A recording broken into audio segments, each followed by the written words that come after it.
başladı. Burada təkcə oyunlar yox, minlərlə insanın arzusu da reallaşır. Bugün haqqında danışacağım məkan Tofiq Bəhramov adına Respublika stadionudur. Respublika stadionu 1951-ci ildə istifadəyə verilib. 1993-cü ildə dünya şöhrətli futbol hakimi Tofiq Bəhramov dünyasını dəyişdikdən sonra mərkəzi arena onun adını daşıyır. Respublika stadionu dünyada və Azərbaycanda ən qədim stadionlardan biri sayılır. Respublika stadionu paytaxtımızın şəhərsalma planına əsasən inşa edilmişdir.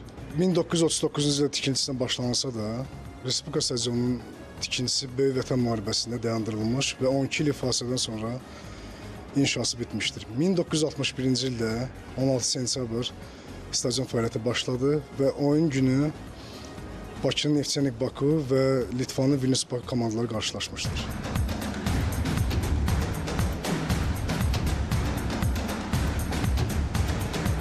Stadionun memarları layihədə 29 minlik oturacaq tutumuna malik məkan hazırlasalar da 2011-ci ildə stadion əsaslı şəkildə təmir olunur və 31 minlik oturacaq tutumu ilə futbol sevərlərin ixtiyarına verilir.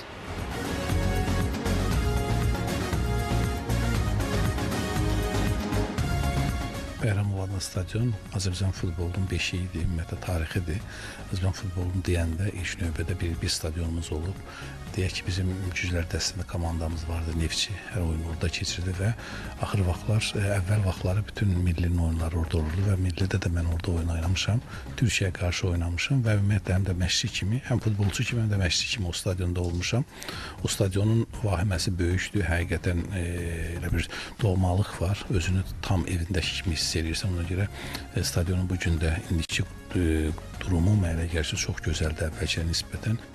Fasadındakı klassik sütun elementləri və geniş tağlar stadionun monumental ruhunu ifadə edir. Zamanla bu məkan bir neçə dəfə təmir olunsa da öz memarlıq üslubunu qoruyub.